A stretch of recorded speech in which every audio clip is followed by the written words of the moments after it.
The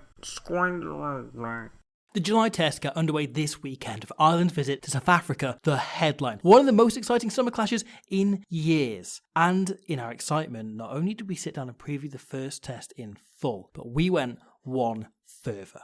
For today, we launch More Squidge Rugby, a spin-off channel for match previews like this and more immediate reviews of games we couldn't cover in the usual in-depth style, and more bloody nonsense little bits, all starting with this weekend's fixtures, which we're going to look at more of them than we could cover normally when it's just one big deep dive. But before that, there is kind of one huge game on Saturday to dig into, preview, and build up to between, well, it's very simple. It's the number one team in the world against the number two team in the world. And we don't quite know which way around those are. I think the world rankings have a standpoint. They know which way they're looking. There's another way of looking at it is it's the number one team in the world, the best team to watch in the world, and the team that won the bloody World Cup is the best at winning games of rugby when they really matter. To get to the level that either of these two teams play at, you have to have an all-round game. Yeah. You have to not have a weak point. You have to be a proper jack-of-all-trades team, right? But in a way, you can just boil this down to a team who attacks loads, who handles the ball, where all their players make thousands of passes in a game, versus somebody who defends really well, really bloody-minded, kicks really well, has an amazing set piece, right? However, the interesting thing is that it's starting to change. Ireland have played 5 games since the World Cup. They played a whole Six Nations and they won the bloody thing. South Africa have only just played their first game the other week. They played 1 game since the World Cup. And that was against Wales. That's not real. It's not a real game. Doesn't count. It's not a real game.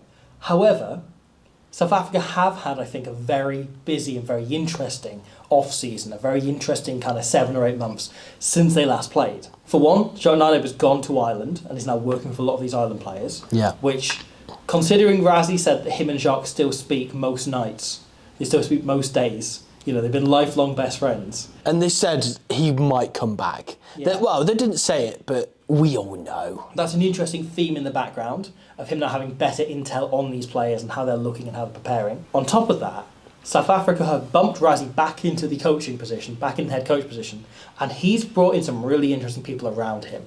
So Jerry Flannery's come in, who obviously did an amazing job at Harlequins, playing a very, very different style of play to South Africa. However, when we think about Harlequins, we think about Marcus Smith, and we think about Danny Kerr, and we think about Lewis Liner score, and you know, there's kind of like magical tries they score, and the way they run the ball around, and the way they always seem to win in the last 2 minutes, rather than, you know, winning games comfortably.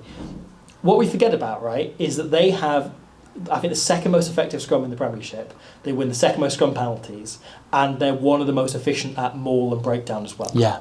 And that is the core of their game, is they have a really dominant forward pack that allows the backs to play like that. You think about Harlequins, like you say all of that, you also, as well as those really flashy guys you mentioned, you also think about Will Evans, you also think about Jack Kenningham, you also think about Andre Esterhazen. These people who are really dominant at winning jackal turnovers. Yeah. And yeah, when you're then coaching the likes of Quacker Smith, Jasper Wiese, you know, Sia Khaleesi, it's not a bad weapon to have. He's a really good coach. So that's the foundation he's bringing in, right? Which I think then adds into the other new addition, the Springbok backroom staff. Because Razzie is not standing still. He's not going, we're the best team in the world, come and beat us, as he was in 2019. He's going, we're the best team in the world, or at least we won a World Cup.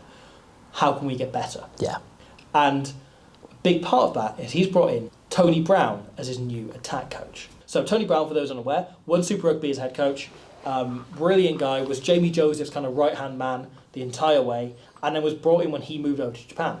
And he, alongside Joseph, was a big kind of, I suppose, creator of the 1-3-2-2, which is a system that basically every team in international rugby has adopted. Yeah. It is the most common attacking structure in international rugby. And that was basically him trying to look for a way to get a pack without necessarily the size of a team like South Africa, but with the pace and dynamism that Japan's pack had, with those, you know, the Jimenos of the world, the Michael Leaches, right down to the Jiwon Goos and so on, who could hit a line, you know, getting them into the game and getting them going forward using pace and athleticism instead of just raw power. He's now come into the Springboks, and I think this is a fascinating shift that shows what Razzie's looking to do and where he sees the game going over the next few years. It's terrifying, isn't it? Because you think about, again, the set-piece dominance and so on with South Africa, and then you look at, let's just say, someone like Ahir Snyman, the offloading game that he brings, right? And not just Ahir Snyman, but like all of these South African guys are very good in that area of the game, and imagine if they were asked to utilise it by someone like Tony Brown. As you say, if you look back at 2019, Japan's famous win over Ireland, right? that was what it was entirely centred around. And that was all Tony Brown being kind of the Wayne Smith of the operation, you know? Yeah. I think they are reasonably similar coaches. I can see that kind of DNA definitely. of someone that just understands attack intrinsically and has this real feel for it and keeps evolving with the game and evolving as defenders come in. And so the Springboks know their defence is about as good as the defence could get. Hence, there's not been any major innovations beyond that in the last 4 years, beyond what Nilo had brought in and what led to that 2019 win. And so I think they're looking very much to innovate and attack instead. And we saw the start of that against Wales. So if we want to have a look at the opening try, this comes off a dropout, so Wales send it long, and from here, South Africa get immediately into position. Their attack is set off the first phase here, so they've got 4 forwards clear out here. You've got just Edward van der Merwe on the blind side. For some reason, Wales have like 6 players number up here. Owen Watkin, interestingly, spots exactly what's happening and screams for people to get out, get wide, watch for this. However, they don't listen because they're bloody Wales, and they just go, well, we'll just concede a try. What's the worst that can happen? And South Africa set up with this typical, as you'd expect, Eben Etzebeth, head of the pod, 2 players to clean out around him. Exactly what you'd expect, right? And Hendricks are in behind, in that typical, like, floating shape. What happens is Wales put all their resources, pretty much the entire team, or an awful lot of the team here, are concentrated around the ruck, a bit on the blind side in case there's a pick and go, and then this first pod with Eben Etzebeth here, right? And because there's 4 players in that ruck, 4 players off their feet, there's only 11 South Africans on their feet versus 14 Welsh players. Wales are like, brilliant, we know the Springboks, they're going to smash this up, they're going to go. Instead, Etzebeth doesn't just drop this out the back, he doesn't just drop it off to Hendrickse, he kind of passes to no one, in that kind of, you know the way Finn Russell loves to do it, where he'll pass to no one and just invite a player to run onto it. Sure. Like he sends this out the back for Hendrickse to run onto. Here's the ball, you come get it. Exactly. Yeah. So Hendrickse hits this perfectly.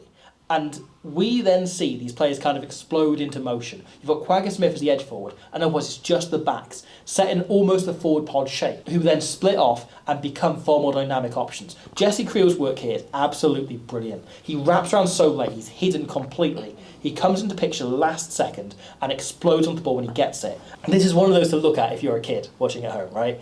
And or you play rugby at any level. The way he explodes into the space and goes at pace and works out towards the touchline, but he does it until he knows he's beaten the guy that he knows he's faster than. And the moment the first fullback in Costello comes in to make the tackle, he drops off immediately and stays alive, stays in the hunt, allowing him to link up with him when it comes across and scores the try himself. So much of this just comes from the kind of dynamism of this and the not being willing to just accept that gain line carry that Etzebeth probably could have got them. It's always looking and always being more alert, and the backs finding position late. It's an interesting one, isn't it? Because that's an extremely expansive try where the Springboks have really tested themselves in attack, which is maybe perhaps something that they won't do in the knockout stages of a World Cup. But as you say about Jesse Creel, it's something that all the best 13s in the world do. He's essentially assisted his own try there. You then put that in context with the try they scored in the second half. The first try scored by Mapimpi himself, managed to finish this one from quite a similar situation with Creel and Mapimpi linking up on the touchline again. This comes initially from those 2 great kicks in a row by Faf de Klerk. Brilliant box kick, that regathers, he then puts in a brilliant kick, Liam Williams fumbles, Sam Castells has a really hurried kick back, and they've got room to counter-attack. Hendrickse launches it, he gets over the gain line, or at least makes some ground, and Faf then quick taps the penalty. Derry Lake he gets quite unlucky, some referees might have given this both ways. It goes against him. Faf de Klerk is so alert to it. Quick taps goes. Etzebeth gets over the game line, right? And from here, South Africa start to set up into the kind of new Tony Brown system that we're seeing. So if you look at this here, right? If you ignore Farsi, who's getting back into position having cleared out the previous ruck, he's kind of still getting back up. Everyone is static. Everyone is stood completely still. They found position early. They're in position from the previous phase, and they wait. And it isn't until the split second, Faf picks up the ball, that everyone moves. Like every single player darts into motion at the same time. And that's kind of the core of, I think, what Tony Brown's doing, very much was doing with Japan, and then doing the box here, is that you don't know what's happening till you're having to make a decision, right? There are some attacks, you look at Ireland as one example, who like to always have players in motion and always have players moving, so that the defence is looking up and they're constantly scanning, trying to work out where they're going. Do I go here? Do I go here? You know, do I go for 13, 15? Who am I going to be marking here? The box instead run ultimately quite a similar shape, and they've got 3 short passes in a small area from this section. However, you have no idea what they're doing. It looks like a classic kind of just triangle, potentially a Hugh Potter shape, but not really even that. And then Farsi comes in last second, and all of those players change the line. Esther Hazen runs a hard line, you've got Creel at the back, And it opens this up massively for then Creel to put Mapimpi away down the wing. There's some arguments as a forward pass. I don't. Who cares? Shut up. Grow up. Exactly. What they've wanted to do is just, from this position here, this kind of shot, all they're looking to do is bring Liam Williams, the winger, in here and get out of position so that even if the pass goes forward, it doesn't matter. They've still got outside him. They've still got beyond him. That's what they managed to do. They managed to pull Liam Williams in as the most experienced player in this Welsh backline as well. And it allows for South Africa to get outside them, and Mapimpi has the pace to beat Winnick to the corner. How much harder is it going to be for them to do that when Bundy Arkey is playing 12 and James Lowe is on the wing? People who defend this well. Well, I think the interesting thing is less the personnel Ireland are going to bring. And I think Henshaw is going to be significant in this. Yeah. Because he understands this kind of defence really, really well. He's a really good decision maker in that 13 channel. Which, interesting as well, Owen Watkin is, and South Africa split him off from Grady consistently, because Mason Grady is not that good, right? This is something South Africa are probably going to look to do, is split those two Irish centres, right? Send one runner right at Henshaw, so that Arkies need to make a decision split second on his own, and then having the likes of Nash have to make a kind of decision and work out whether that backs it up or not. Because in this situation, what Williams probably has to do is stand off and just concede 10 metres. Right? Yeah. And instead they try to stop it on the game line, and partly because Grady shot in himself. And what Ireland probably need to do is be much less aggressive than they normally are, right? Which allows South Africa to go consistently over the game line. That's it, and it's the biggest team in the world, right? Yeah. It's one thing making the correct decisions, and it's a second thing whacking the correct decision. Yeah, but the interesting thing about South Africa as well, right? You look at the other try they scored, not from a maul in that game, Edward van der Merwes. And this is, if you look at this objectively, a terrible decision. And yet it shows how much more they're opening up and how much more they're communicating and listening to their backs. And those backs are kind of leading calls in the way that you're sending... Edward van der Merwes, what, maybe the second smallest player in this team? Yeah. To Grant Williams, who's giving the pass. They're sending him on his own into this zone with about 5 Welsh forwards there. This should be a terrible decision. However, Dixon's done a brilliant job blocking him right on the edge of the law, and it allows van der Merwe to just like sneak through and slalom through because there's a guy straight in the way. And it's spotting those chances and going, okay, we've got a player waiting here, we've got a small chance of breaking the line, and then trusting a back to make that call, right? And Colby and Aarons are both so good at that as well. And what we're seeing is the Boks start to take on a far more attacking mindset. And that may change with Pollard coming in at 10, who's perhaps a more conservative decision maker. But I think what we're seeing is Ireland, if they're to stop the way South Africa are looking to attack, and it's clicked really quickly, Rassie was running all kinds of camps from January onwards. If Ireland are going to stop this, they're going to have to be a lot less aggressive in defence. Flip side of that, though, you say that they bring on Pollard, who's a more conservative decision maker. They've also brought in at fullback Willie le Roux, who is always the foil for Pollard. For what Pollard, as much as he is an outstanding player in all regards, distribution isn't something he always necessarily does. Yeah. But if he's got Willie le Roux behind him, it means it's not a problem, because Willie le Roux is willing to step up, make calls for him, and allow Pollard to play as sometimes an extra centre, almost. Yeah. And Willie le Roux kind of steps into that fly half berth. And obviously in the World Cup we saw Damian Willemse step into that. Yeah. Willemse being somebody who's extremely versatile as an attacker. He's just as good a distributor as he is a broken field runner. He's kind of a middle fly half and winger at the same time. It's interesting in that Wales game how they used Farsi in the Willie le Roux role. Right? Yeah. He wasn't necessarily first receiver a lot, but he was often that second or third guy delivering the boring pass that unlocks the defence. The one needs to be timed perfectly. Or just the guy looking up scanning and telling Hendricks where the space is. If anything, that's maybe the most valuable skill in attack that a fullback can have. Yeah. And Willie le Roux is one of the best players we've ever seen at that one skill. However, the question then becomes, how do Ireland stop this and what they have to do in response? And that leads us, I think, onto the two teams selected. Sure. Do you want to start with Ireland? Because I think there's more of a talking point there. There's a lot going on with the Irish team. Yeah. The pack is largely as you'd expect, When you said how are they going to stop this and get on top, truthfully, the answer is dominate them at the set piece, which is so much easier said than done against the best pack in the world. I don't know. I don't think it's that hard. Yeah, I reckon I could do it. You reckon you could take Ox? Not just Ox. I reckon I could take all 8 of them. You reckon? You throw me in there, And I reckon... Do you need any backup? Take them. I'm pretty massive these days. By take them, you mean like buy tickets to go and see like Despicable Me 4. Yeah, I think Ox would fancy that. Yeah. Slice of cake along the way. Slice of cake along the way and he'd love it. Yeah.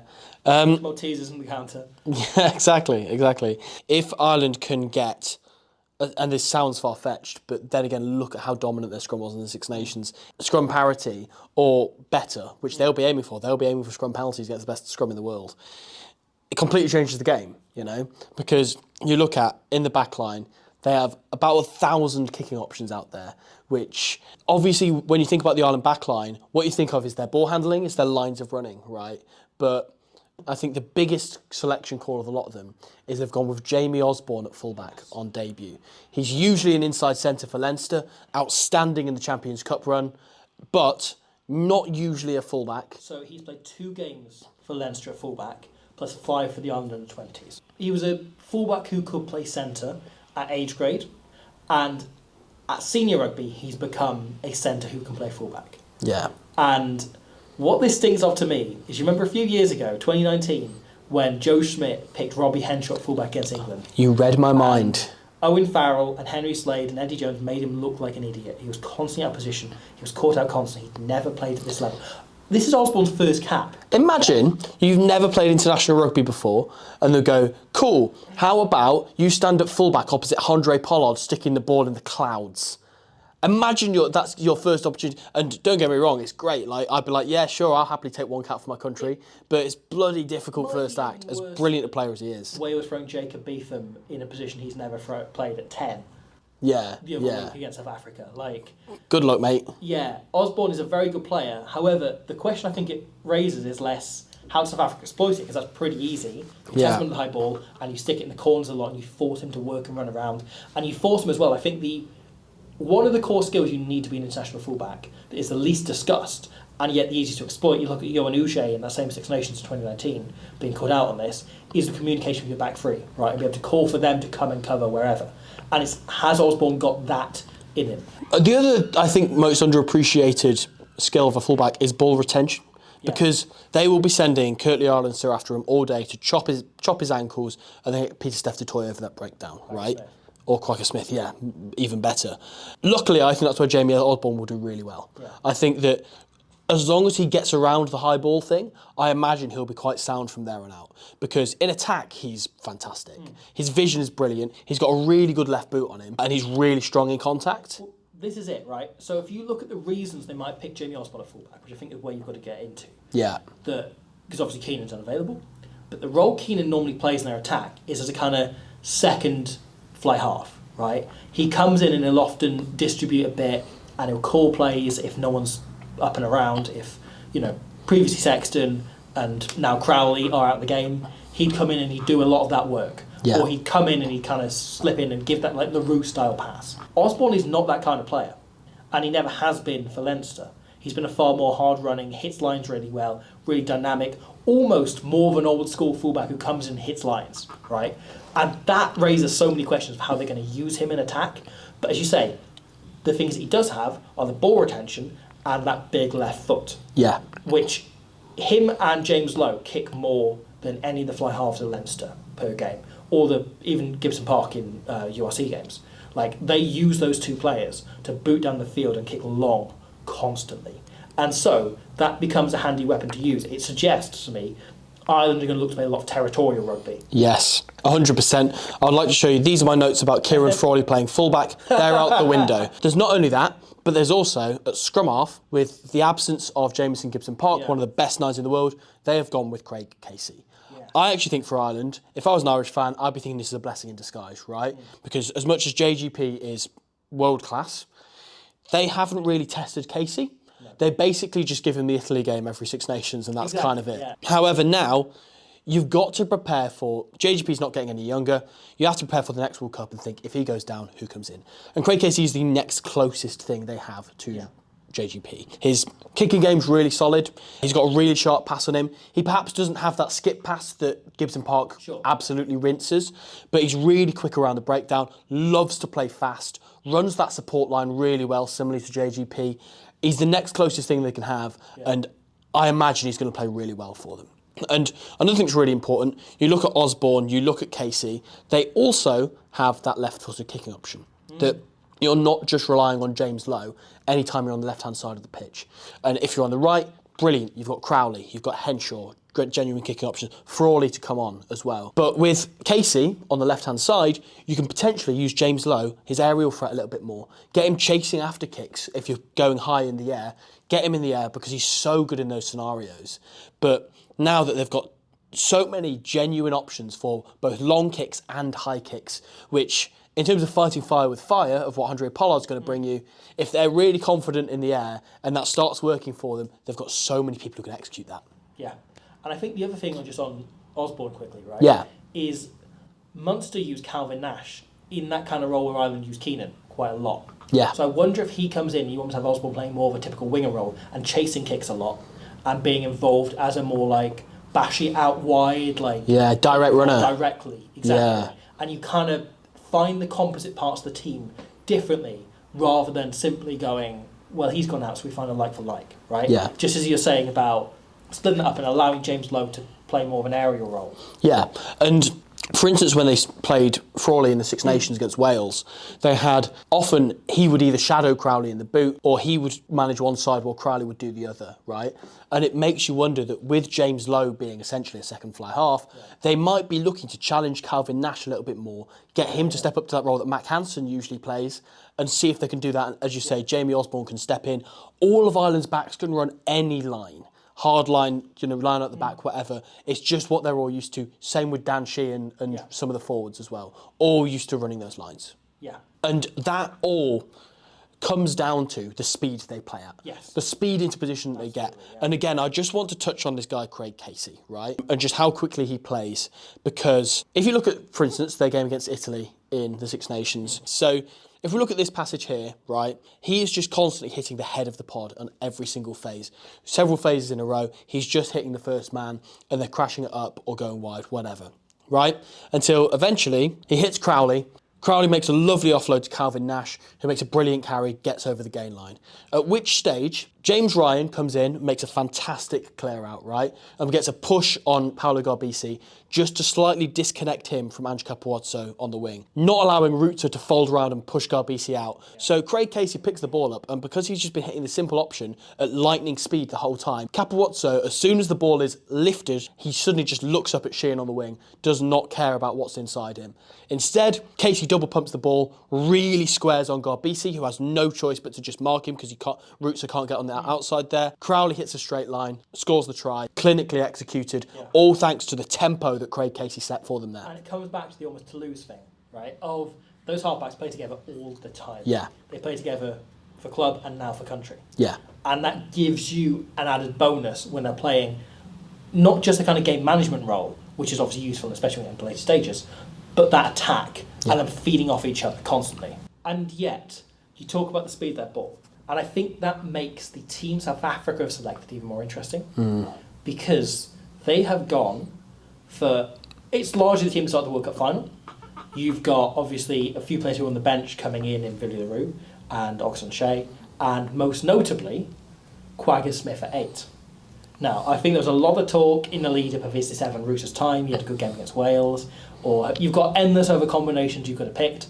And I think it was the one surprise. It was the one thing South Africa fans were talking about, going like, okay, they've gone for Quagga. However, surprise, he's world class. That's it, though. I think it's the best selection they could have made in their back row. Because, one, you want to be disrupting their ball. Yeah. He's the best option for that. And he gets in, he gets out. The kind of infamous battle stats thing he's famous for, right? That there is no back rower in the world, no forward in the world, who is quicker, or there's a smaller time between them making a hit and getting up and making another hit. And then being involved, making a positive involvement, and then making another one. Quagga Smith makes 2 positive involvements the quickest of any player in the world. Yeah. And that both allows him to, and I think it's less looking to jackal the ball, looking to win turnovers, which will obviously happen at some point. But I think that's less what Quagga Smith's in the team for, and more like if Casey's going down to pick the ball up, right, him going in and just hitting that ruck and just disrupting it, taking a second out of that.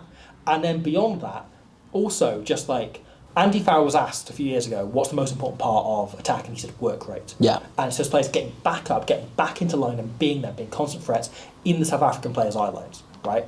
What Quagga Smith's so good at, and it's something that flies under the radar, is dragging players out and pinning players in rucks and making sure they're down there, you know? And Mostert likewise, like Etzebeth. There's so many players in this team who can do that. And I think that's going to be such a big, genuinely like, it's something that will decide the game, is how well can South Africa pin the likes of Caelan Doris or the likes of Josh van der Fleer and so on. Even the centres, how well can they pin them on the floor? And having someone in Quagga Smith, who is the quickest in the world at hitting a ruck, disrupting that ball for Craig Casey, the next phase going in and dragging Caelan Doris 5 metres past the ruck and getting back into the defensive line before Doris can get back in the attacking line, could be critical, could be game deciding, could mean that, you know, when Jesse Creel's looking up, he's only seeing 2 attackers instead of 1. Yeah. As you say, like, that's the easiest way to slow down a scrum off like Casey and a fly off like Crowley, frankly. Yeah. The source of the breakdown, not even just a jackal, just slow that down, make it really difficult for him to make him backpedal, make him throw a really hurried pass. Typically, Ireland do sometimes thrive on those situations, though, where gaps open up because they work really well in short spaces.